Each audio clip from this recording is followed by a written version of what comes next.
Yo, it's Guido coming at you with the Tactics Talk. Welcome back, guys. Thanks for tuning in. As always, I do appreciate your support of the channel. On this episode of World of Tanks, we have Love Conquers All. Does it? I don't know. So Love Conquers All sent me this replay, and it's a Pools medal in his T-3485M. Wanted me to take a look at it and see if there's anything he could have done better. And no, it's a Pools medal. No, that's not true. There's always something we can do better. Also, in addition to, pretty cool because this is the guy who sent me the request for how to send a replay. And I said, you know what, let's do a video on how to send replays, how to set up your replays, all that stuff. And success!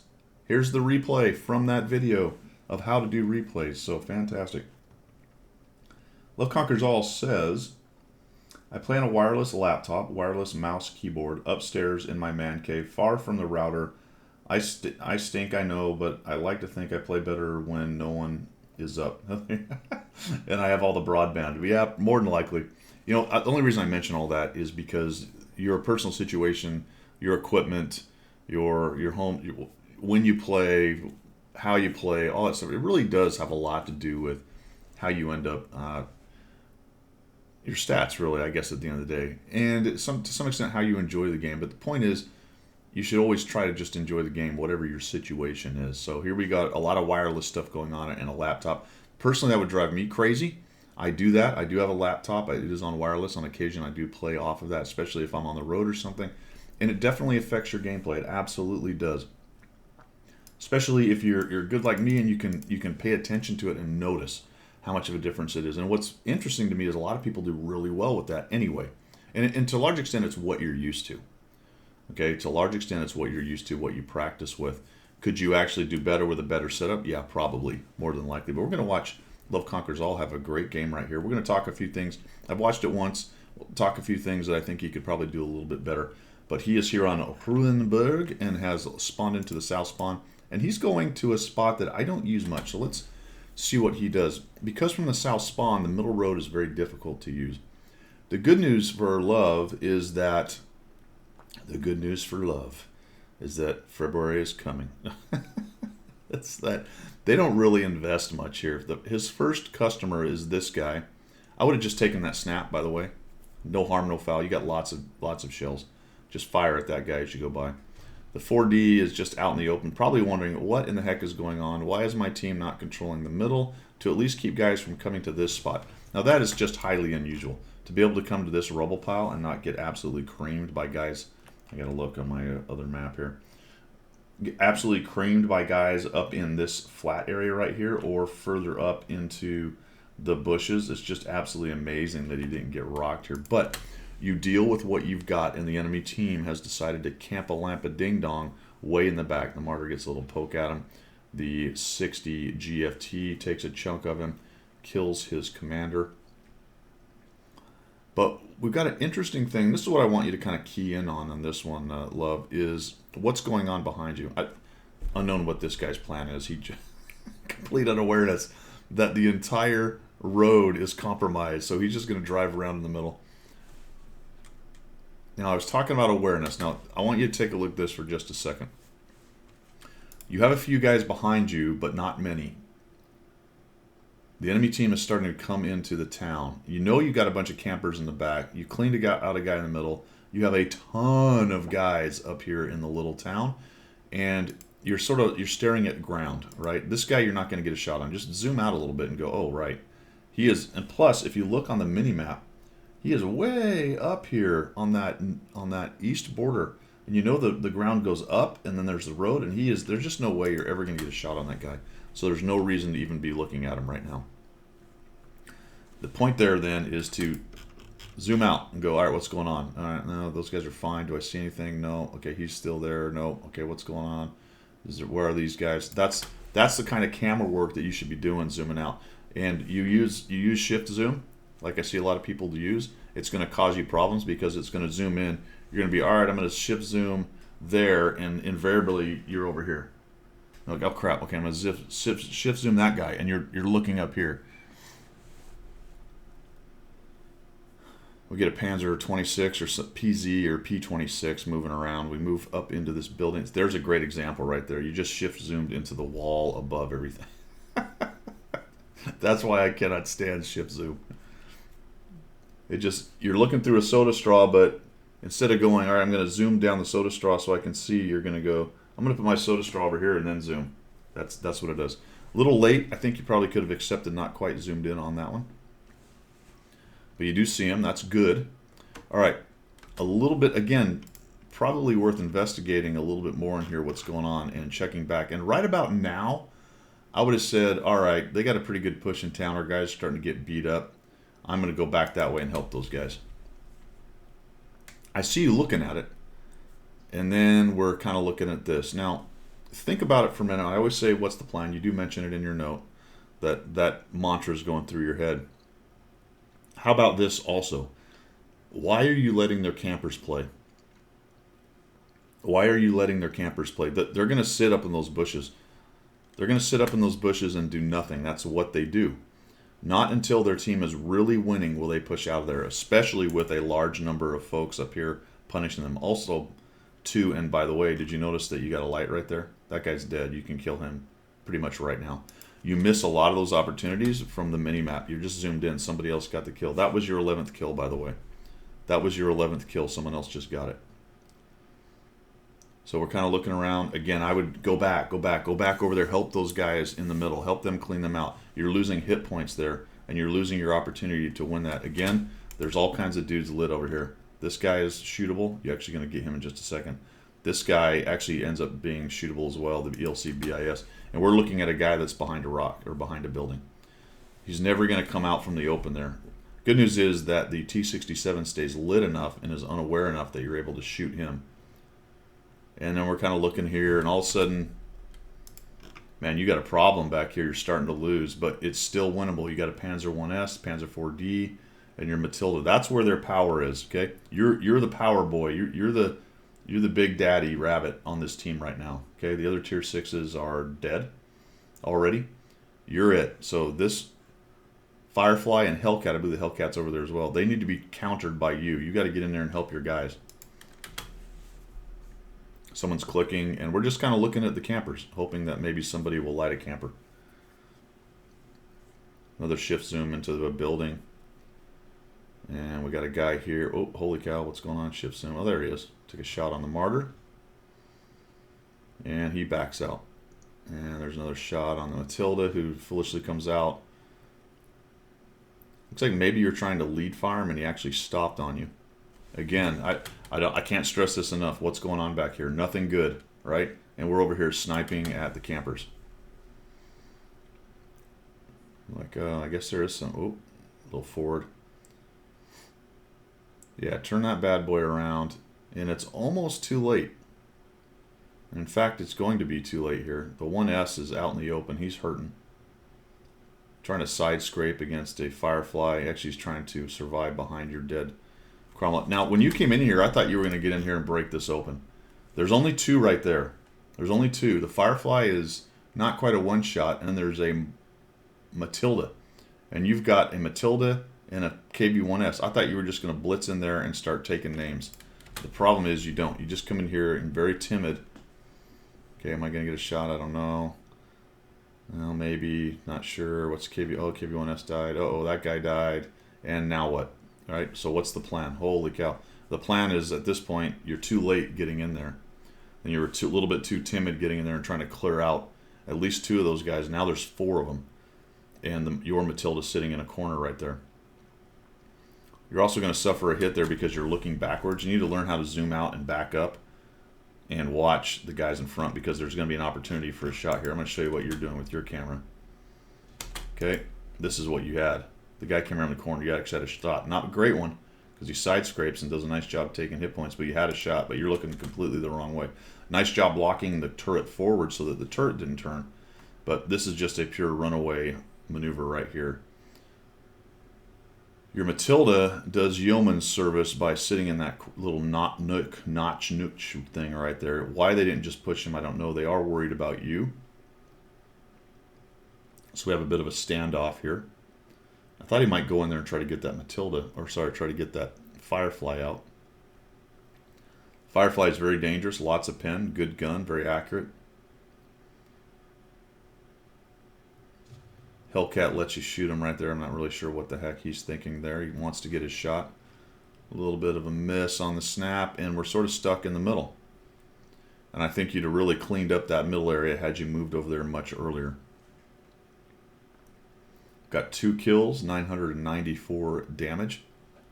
And 3 tanks over here in the circle. We've got their ELC BIS is moving through our backfield, taking out our guys in the rear, so to speak. And wow, really dangerous right here, bailing out of this spot.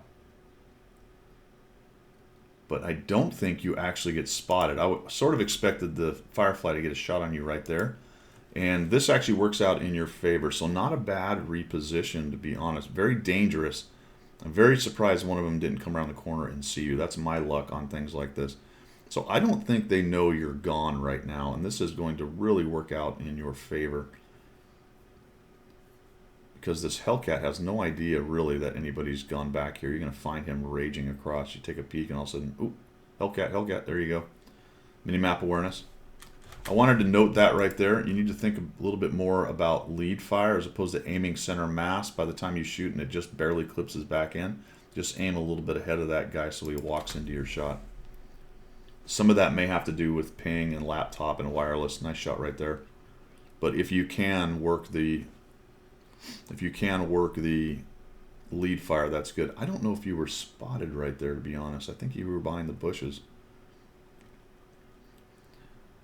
The enemy team does a couple things here I can't really figure out, and it really helps you out because this Matilda should absolutely be gang tackled. I don't know why all 4 of them just don't go at him, but it completely works out in your favor.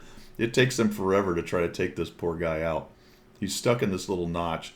I don't know if they're worried about you or what they're doing, but the fact is they're not even looking at you. This Matilda is nearly dead.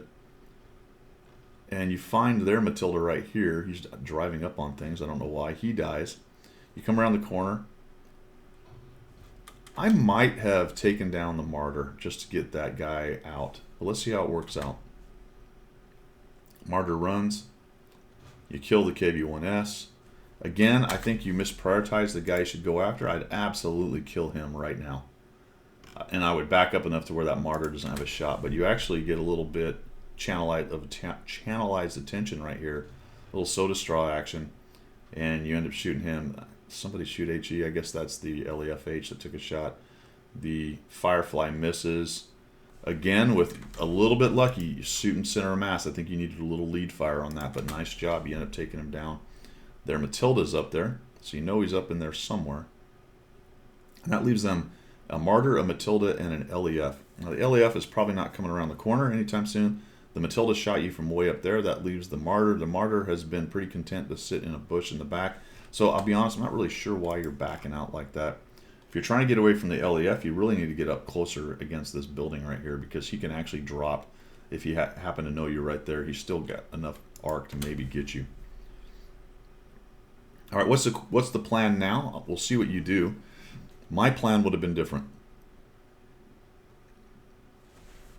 My worry is that they're all turtled up in this back area right here, and if I come down one of these roads, they're going to have all kinds of shots on me with an LEF, a very fast-firing tracking Matilda, and a Martyr with enough pen to go through my armor.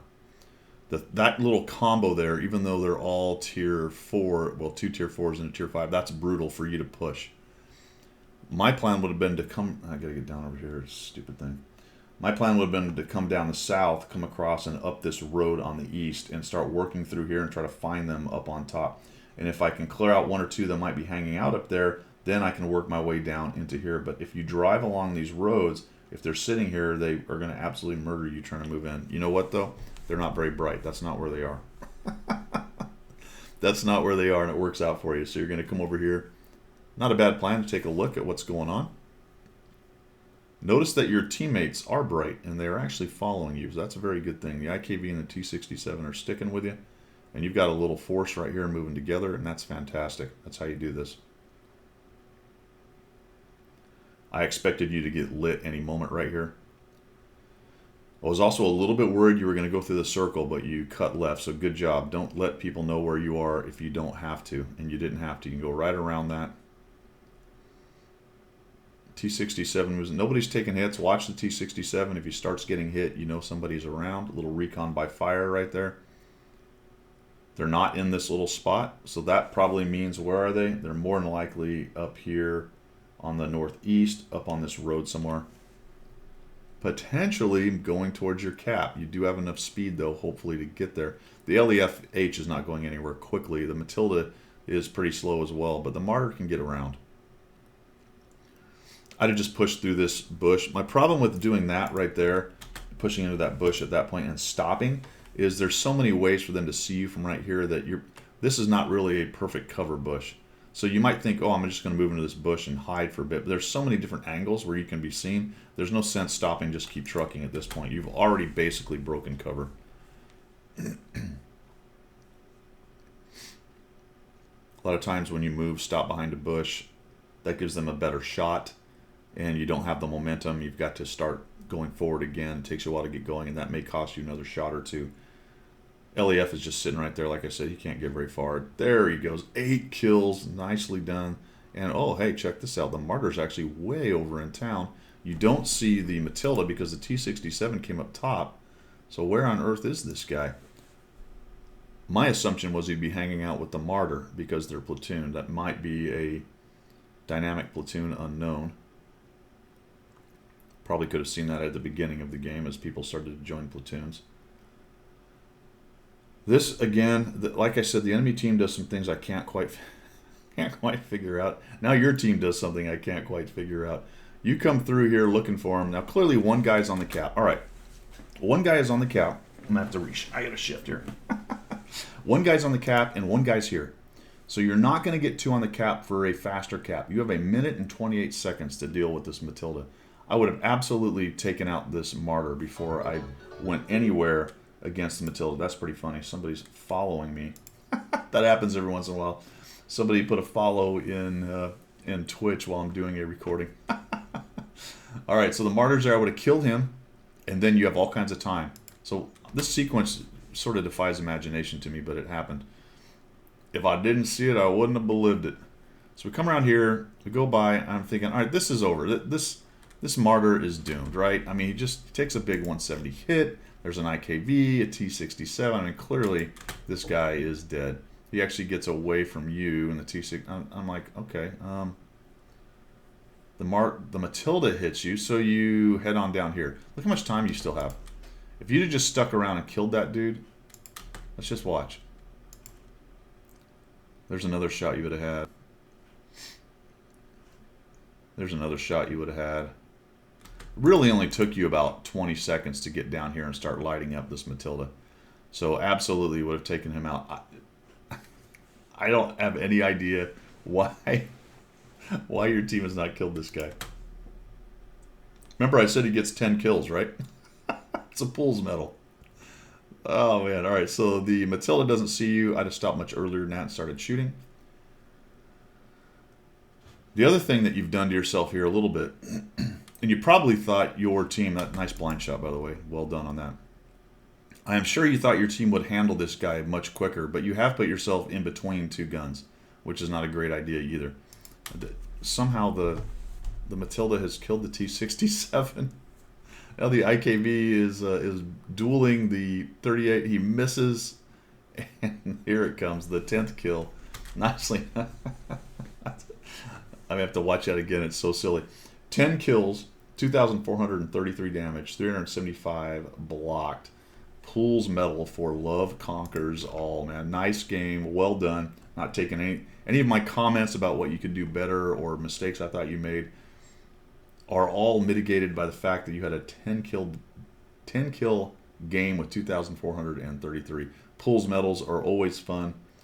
Thanks for sending that in. I'm glad that you now know how to look at replays. That's hugely important. It's very helpful, actually, if you can go back and look at some of your replays. And I think even you mentioned it on this one, or maybe another note that you sent to me, that once you learned how to do the replays, you went back and looked at it and went, ooh, wow, there were some things I didn't do right there. Well, that's exactly right, and I do the same thing.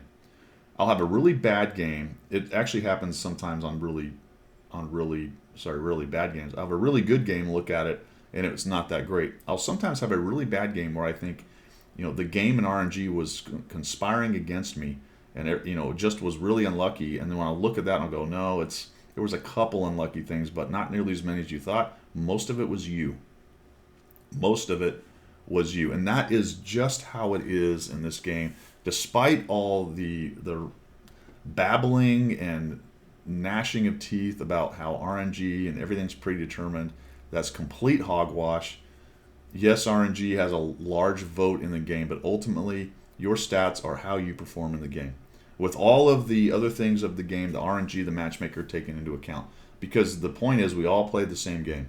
With all the same RNG and matchmaker and stuff that conspires against us. The question isn't if all that stuff is conspiring against you. The question is, what do you do with it? How do you react to it? How do you manipulate the game in order to try to minimize those things? That's the question. All right, man. Thanks for sending that in. I do appreciate it. As I said before, I appreciate your support of the channel from everybody. If you would like to know some other ways to do that, down in the description, are all kinds of options, and we will see you.